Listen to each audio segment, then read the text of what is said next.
Hello दोस्तों, कैसे हो। उम्मीद करते हैं कि आप लोग अच्छे होंगे और अच्छे से पढ़ाई लिखाई करते होंगे। तो फाइनली आज एनसीईआरटी प्रश्नावली 1.1 का हम सॉल्यूशन करेंगे और आप लोग वीडियो के अंत तक बने रहिएगा, ठीक ना। तो आइए, मेरा प्रथम क्वेश्चन है, क्या शून्य एक परिमेय संख्या है? क्या शून्य एक परिमेय संख्या है? क्या इसे आप p बाई क्यू के रूप में लिख सकते हैं, जहां p और q एक पूर्णांक और q नॉट इक्वल टू 0 है?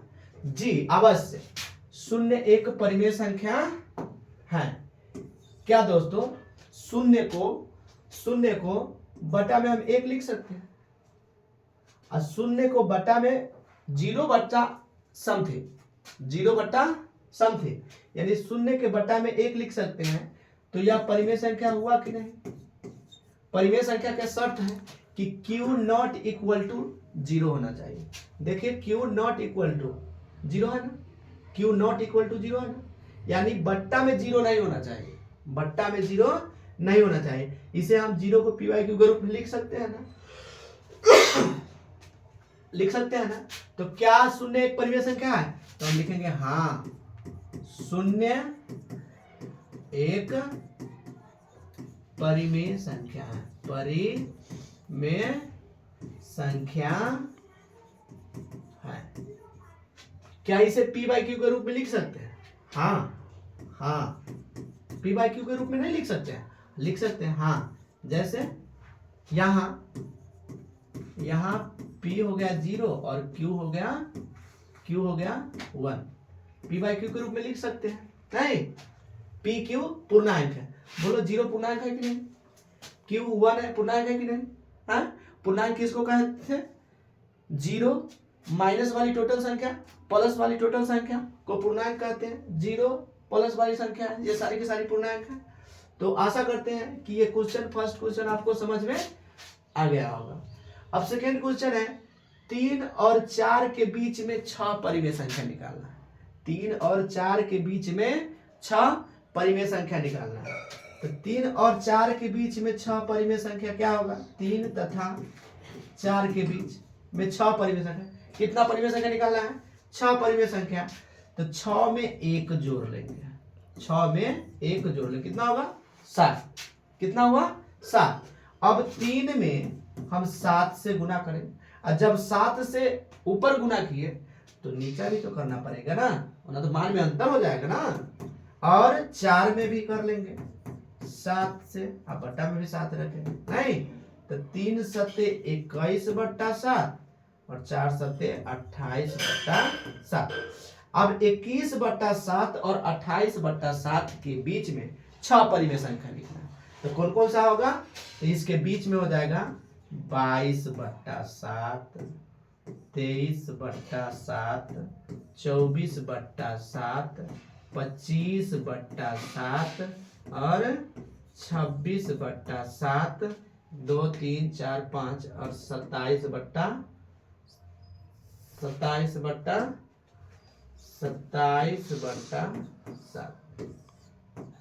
ये सब हो गया नहीं? तो 3 और 4 के बीच में कितनी परिमेय संख्या हो गई?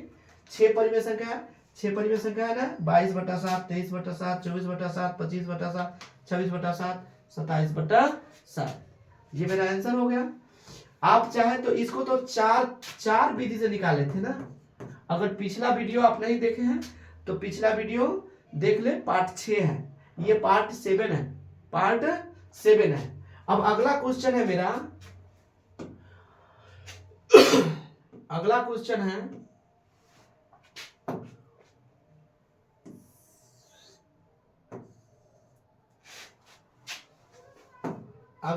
है, कि 3/5 और 4/5 के बीच में 5 परिमेय संख्या निकालें। तीसरा क्वेश्चन, 3/5 और 4/5 के बीच में 5 परिमेय संख्या निकालना है। तो 5 जितना परिमेय संख्या निकालना हो 1 जोड़ लो, 5 में 1 जोड़ेंगे 6 आ जाएगा। पहला 3/5 में 6 से गुना करो, 6 से ऊपर किए तो 6 से नीचा, ध्यान रहे 3 छक 18 और 6 पंचे 30, ठीक ना। अगला है 4/5, तो 4/5 में भी 6/6 से गुना करना है। 24 और 5 छके 30, हर एक रंग है। आप लिख सकते हैं 18 और 24 के बीच में 5 परिमेय संख्या कौन कौन होगी, तो 18 के बाद हो जाएगा 19, 19/30,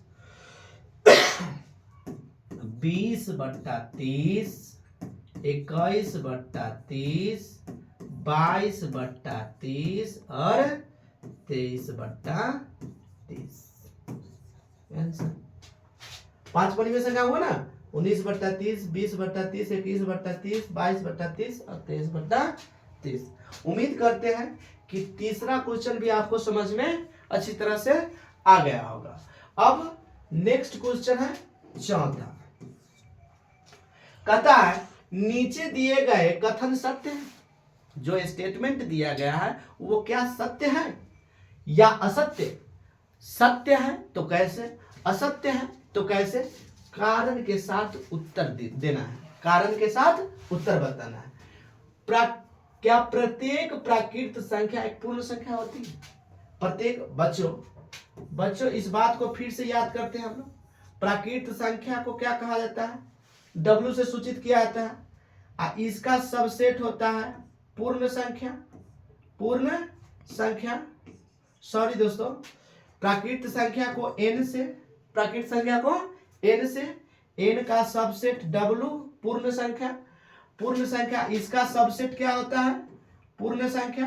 पूर्णांक I या Z, इसका सबसेट क्या होता है? परिमेय संख्या। इसका सबसेट क्या होता है? रियल नंबर R, वास्तविक संख्या। नहीं, हम बताए थे कि टोटल प्राकृत संख्या पूर्ण संख्या कहलाती है। टोटल प्राकृत संख्या पूर्ण संख्या कहलाती है, क्योंकि प्राकृत संख्या के जितना भी अवयव होता है, प्राकृत संख्या 1 से चालू होती है, 1 2 3 डॉट डॉट डॉट इन्फिनिट। तो प्राकृत संख्या का टोटल अवयव पूर्ण संख्या में मिल जाती है। नहीं, तो प्राकृत संख्या को हम पूर्ण संख्या कहते हैं। प्राकृत संख्या को पूर्ण संख्या कहते हैं। प्राकृत संख्या को क्या कहते हैं? प्राकृत संख्या को क्या कहा जाता है? प्रत्येक प्राकृत संख्या एक पूर्ण संख्या है। तो लिखेंगे हाँ, चौथा का पहला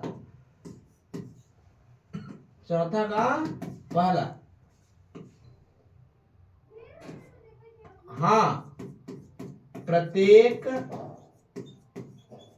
प्राकृत संख्या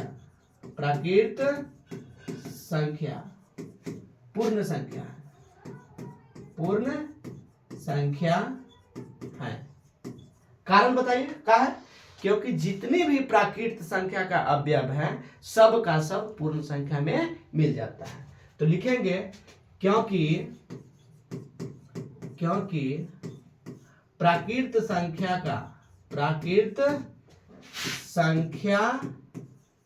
का सभी अवयव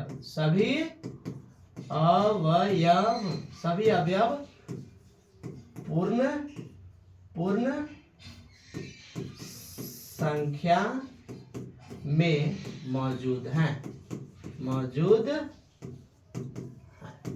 उम्मीद करते हैं कि ये चौथा का पहला आपको समझ में आ गया होगा। दूसरा है कि प्रत्येक पूर्णांक एक पूर्ण संख्या होगी। आप दोस्तों पूर्ण संख्या 0 1 2 डॉट डॉट डॉट अनगिनत पूर्णांक जो होता है, पूर्णांक जो होती है, पूर्णांक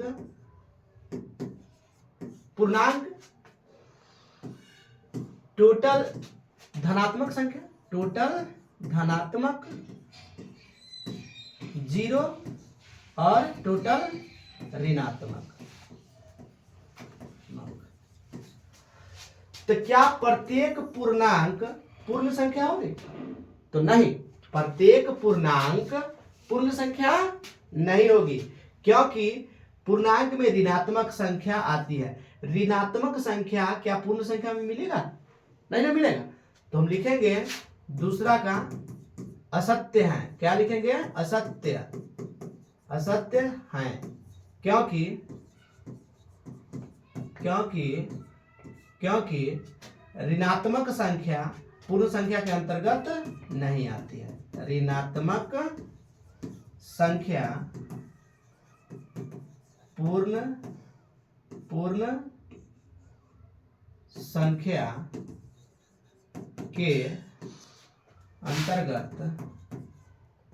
अंतर्गत नहीं आती, नहीं है। इसीलिए प्रत्येक पूर्णांक को हम पूर्ण संख्या नहीं कहेंगे। अगला है तीसरा क्वेश्चन है प्रत्येक परिमेय संख्या एक पूर्ण संख्या होती है। प्रत्येक परिमेय संख्या एक पूर्ण संख्या होती है। प्रत्येक परिमेय संख्या एक पूर्ण संख्या होती है। प्रत्येक परिमेय संख्या पूर्ण संख्या होती है। याद करिए कि परिमेय संख्या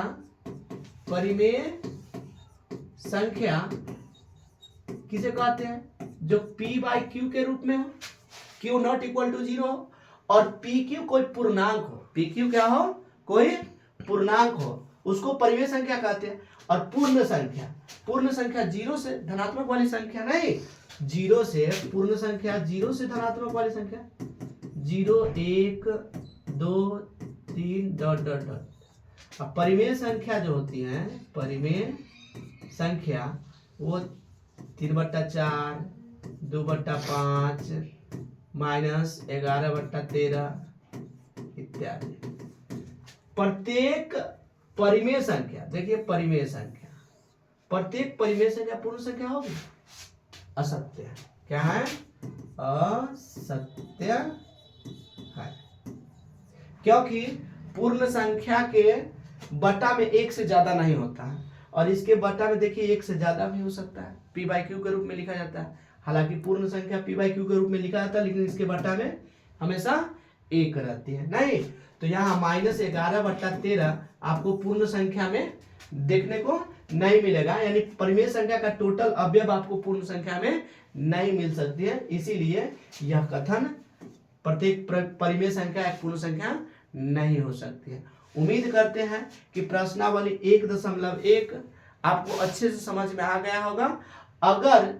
अगर कहीं डाउट है तो आप कमेंट के माध्यम से बताने का प्रयास करें, बताएं, और उसको हम हल करने का प्रयास करेंगे।